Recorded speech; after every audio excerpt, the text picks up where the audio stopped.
Sige, makinig tayo sa isang vlogger pagpuna na ginagawa ni Senador Robin Padilla. Ako, wala akong experience nito. Media kasi ito. Hindi lang sa media ito. Kaya malawak. Matagal na. Kaya maraming alam ito. Pakinggan natin patungkol ng pampunan niya kay Senator Padilla, si Binoy. Yung laging nagkaganyan ng bikot sa Senado, nagkukutot ng kung ano kinukutot. Kaya nagsusulay pa. Totoo palang iniwanan na, umalis na yung abogadong chief of staff, ang abogado ata ni Senator Robin Padilla. Ano kaya ang dahilan? Hindi na yata niya siguro matiis o hindi na niya malaman kung paano igagabay ang senador.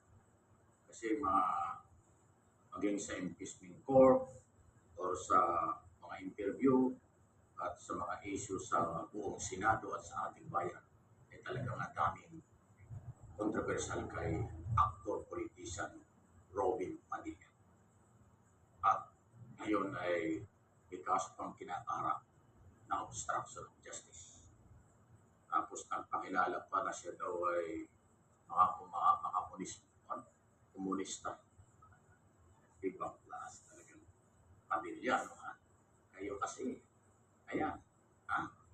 Yung mga bumoto kay Robin Padilla, masaya pa kayo sa performance ng mga sa paggawa ng batas, sa mga interview, at sa pagiging senator judge. Ha? Isipin mo naman, ha? Lahat daw tayo ay sumunod sa batas. Yun ang kanyang apel. Lahat daw tayo ay rumispeto sa batas. Pero yung ginawa niyang pagsuporta sa pagtakas ni Bato de la Rosa ay labag sa batas. Natawa ka na lang talaga, di ba? Di ba? Di ba doon sa impeachment court, lahat tayo ay ating mga galaw at ang ating dapat gawin ay naaayos sa batas at sumunod tayo. Ayun. Bakit ka nakakasunod ng obstruction of justice, Senador? Yan siguro ang ilan sa mga dahilan kung bakit yung chief of staff umalis na lang. Although sinasabi ni Senador Padilla ay meron daw sakit kailangan magpahinga. Kung may sakit yung chief of staff mo, talaga lalo magkakasakit yan sa ginagawa. Isa ka naman nakakita ng senador ng Republika ng Pilipinas. Ha? Sasabihin mo ay one-sided ang prosecutor. Nakatawa ka talaga. Huwag daw one-sided ang prosecutor. Alam mo, sa tagal kong reporter at mamamaya, at nag-cover din ako sa mga investigasyon at saka sa trial ko. Ngayon lang ako nakarinig ng ganyan. Samantalang dapat alam niya yun. Alam bakit? Kasi convicted yan si Robin Padilla. Doon sa pagdadala ng illegal possession of firearms ng araw. At bago siya naging convicted, natural may trial. Alam niya, sa korte, siya ay one-sided din. Yung defense prosecutor, one-sided talaga yan. Pero, nakiusap pa at sinabi pa on record, on national television at social media, worldwide, na one-sided daw ang prosecutor. Ngayon mo lang nalaman niya, Robin Padilla, talagang makakasakit ang chief of staff niya. Alam mo naman ang trabaho ng chief of staff, yung operational opisina ng boss, ang chief of staff ang namamahala niya. Kung ganyan naman katindi ang maraming controversial, paano mo naman mamanis yung senador? Talagang, kung may sakit yung chief of staff, talagang magre-resign na. Kahit nga walang sakit, baka magkasakit. Sa kanakit.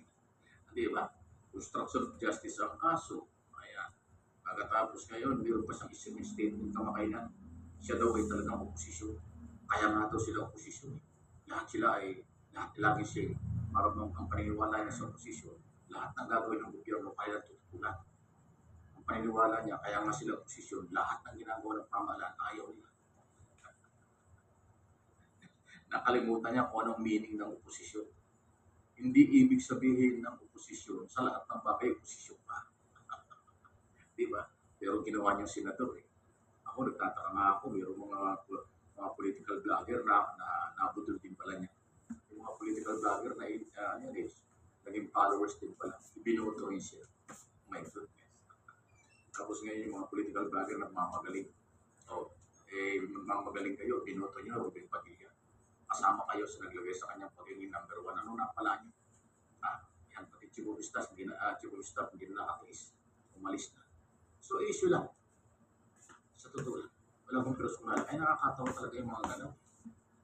Pag inisa-isa natin, yung mga pinagsasasabi at ginagawa nito senador na ito, ay malamang sumakit kayo ng tiyan sa kada tao. O kaya ay ma-high blood kayo sa galit. O kaya ay makapagsalita ka nilang, oh my God, Diyos ko Lord. Ayan.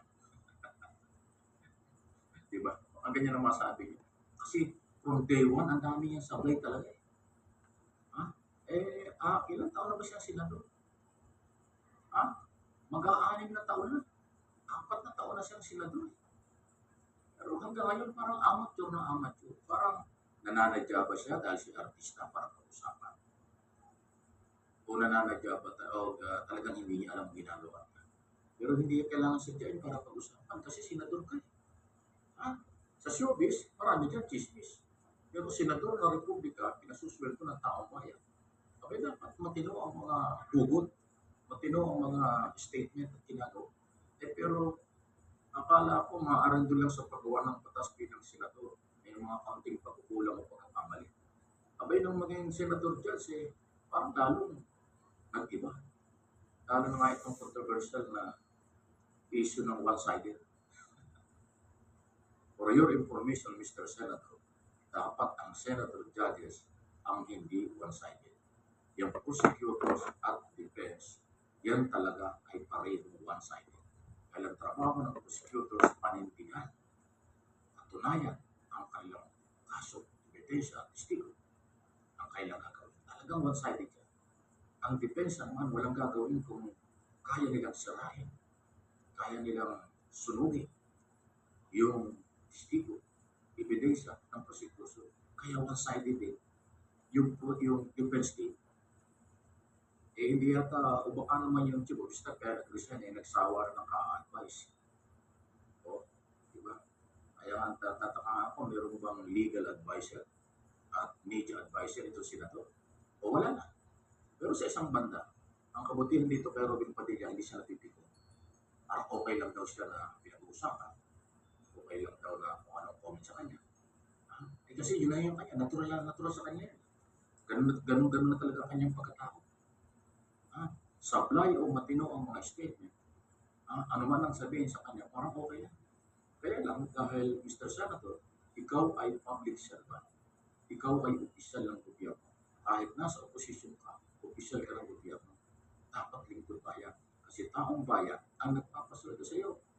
Kung pinasusulto ka ng taong bayan, tapos ganyan ang naririnig mo, ultimong one-sided, hindi pa alam kung paano i-apply. Pagpapatupad ng batas, mamabatas ka, saka nakakita ng gumagawa ng batas, ang kaso obstruction of justice. Na yung wanted at merong kakasong merong warrant of arrest, in-escort pa. Sa kanya pang sasakyan, isinakay at dinala sa Makati. Si Bato de la Rosa ang pinag-usap. Diba?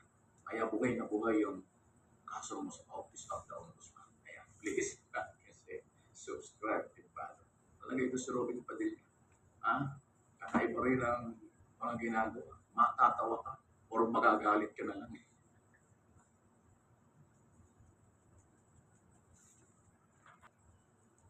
Kaya siguro ngayon, ay yung mga bumoto kay Binoy, siguro nagsisisi na kayo yung binoto ninyo at pinaglilingkuran niya ang mga Duterte's family. Hindi kayo. Tandaan ninyo yan. Yan ang malaking pagkakamali ninyo. At pinaglilingkuran niya isang pamilya lang. Duterte's family. Naalala ko yung nabasa ko o narinig ko kay Tano. Yung kapatid niya, yung general manager ng Channel 4. na sinabi niya, kapag lingkod bayan ka, paglingkuran mo ang bayan, hindi isang pamilya. Pinatutungkulan niya yung kanyang kapatid si Alan Peter Cayetano. Yan din. Ang pinaglilingkuran niya, yung dalawa na yan, isa lang pamilya. Ang mga Duterte's family lang. Diba ano sabi ni Robin? Sunugin man daw siya. Mangangamoy siya Duterte. O si Alan, sino pinaglilingkuran niya? Duterte rin. Kasi naalala niyo po ba? Pilit nilang inagaw yung pagiging Senate President kasi malapit ng impeachment. So nagtagumpay sila. Nakuha ang Senate President kay Tito Soto. At nilagay nilang sa Blue Ribbon Committee si Laurel Ligarda. Pero parang assistant si Marcoleta. Sa isang pagkakataon, ang bilang nila 13. Sila Tito Soto 11. Hindi sila pumasok. Meron pa sila sumpahan. Walang aalis. Ang umalis, Udas. Ang unang umalis si Villanueva.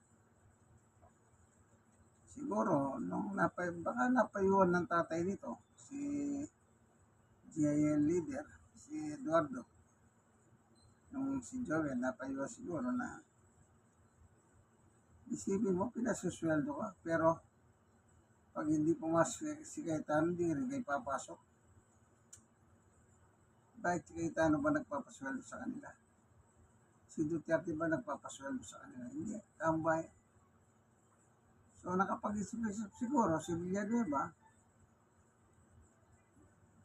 pumasok. E di naging tie sila, 12-12.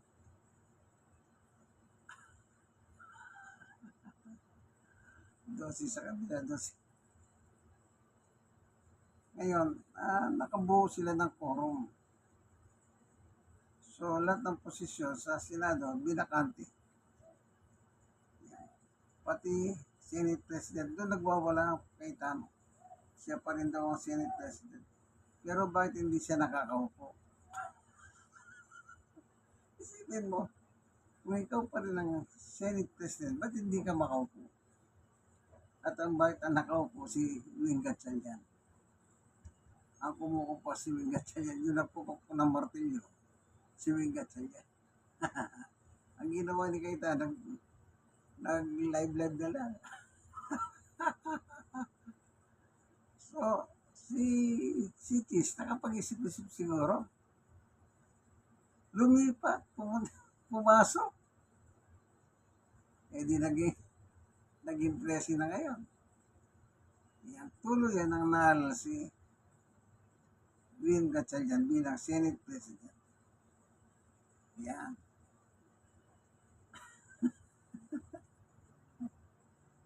Kung naman pinasusweldo kayo ng taong bayan na ayaw pumasok.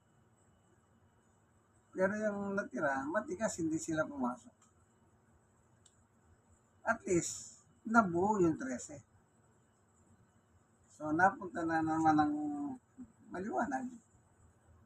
Silang majority ngayon, sila Soto.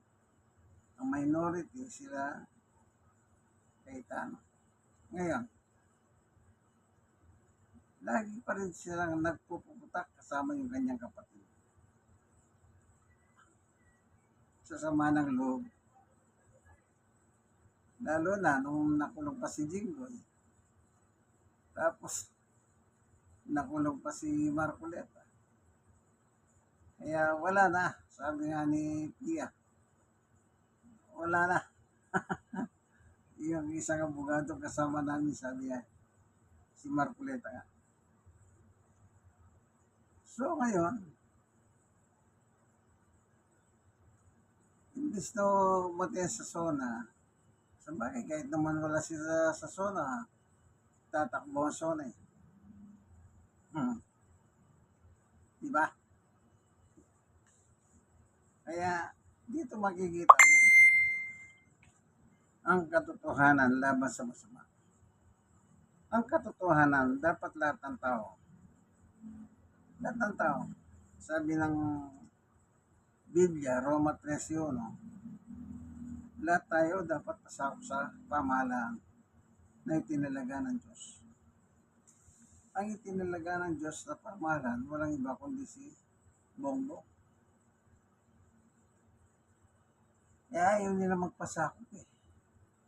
Ang gusto nila, sila pa rin ang bida. Hindi po pwede yun. Hindi po pwede yung gusto nila.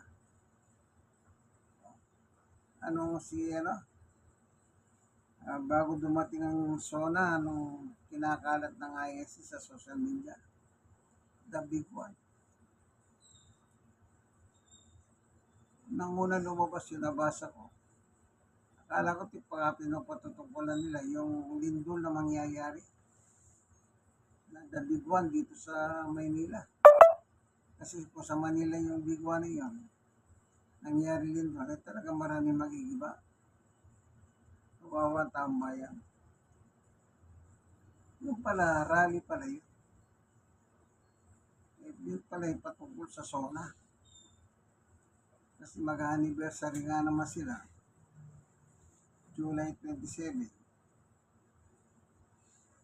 ng 112 years ang Iglesia ni Cristo na itinatawag ni Yumao Felix Manalo Sagon, isang antikristo at kampo ni Satanas. Anong nangyari? Wala. Yung dabigwa nila, wala na. Nalusaw. Kasi isipin niyo po, kung ang Panginoon Diyos ang nagtatag ng gobyerno ni Bongbong Marcos, ang Diyos din ang mag-aalis sa kanya. Si Ferdinand Marcos, sino naglagay? Ang Diyos. Sino nagtanggal? Ang Diyos sa pamagitan ng People's Power. Si Erap, sino naglagay? Ang Diyos. Sino nagtanggal? Ang Diyos sa pamagitan ng People's Power. Ang Diyos ang naglalagay, ang Diyos din ang magtatanggal ng posisyon na yan. Sa kasaysayan ng Biblia sa Lumang Tipan, ang Diyos ang naglalagay ng hari. Ang Diyos din ang nag-aalis. Kaya, mahirap kalabanin po ang Panginoon Diyos. Pag kinakalaban mo ang administrasyon ni Bongbong, hindi si Bongbong ang kalaban mo. Ang Diyos ang kalaban mo. Yan ang totoo. Yan ang reality. Basahin niyo yung Roma 13:1 hanggang 5. Pinapakita doon na ang Diyos ang naglagay kay Bongbong. At lahat ng lalaban kay Bongbong, parurusahan ng Diyos. Yun ang nakalagay. At kung sabi niya, kung masamang ginagawa mo, dapat ka matakot sa gobyerno. Pero kung mabuti ang ginagawa mo, hindi ka dapat matakot sa gobyerno. Bagkus, pararangalan ka pa ng gobyerno, sabi niya. Ito lang ang nakapagtataka eh. So, nung magsalita si Cayetano, di ba, nangyari? Sila na may nagsalita kinabukasan, nakahitim silang damit. Tama ba? Kinabukasan? Oo. Ang sabi niya, Christian daw siya. Narinig ko eh. Pero kung Christian siya, di mas lalo siya matakot. Imbis na sumunod siya sa gobyerno o tulungan ng gobyerno kasi ang Senado kasi, katuwang ng gobyerno yan. Imbis na tulungan ng gobyerno, pilit nilang ibabagsak ang gobyerno. At ang masakit, pinagmalaki pa, siya daw ay isang Kristiyano. Hindi po pwede yan. Pinagmamali mo Kristiyano ka, anong gagawin mo? Dapat sumunod ka sa gobyerno. Tumalima ka sa utos ng Panginoon Diyos. Amen? Dahil utos ng Diyos, lahat ng nilalang, lahat ng tao, bawat tao, dapat pasakop sa gobyerno. Yun ang totoo. Hindi sila nagpasakop. O hindi sila nagpapasakop, kundi lumalaban pa sila sa gobyerno. Dapat hindi eh. Dapat ang eleksyon, one day lang. After ng eleksyon, bati-bati na. Tulong-tulong sa ikaunlad ng bayan. Hindi eh. Imbis na tumulong sila sa gobyerno, sa kaunlad ng bayan, sinisira ang gobyerno. Ganun sila eh. Kasi ayaw nga nila sa gobyerno. Gusto nila, silang umawak. Silang magpatakbo. Yung kanilang reyna. Hindi po pwede yun.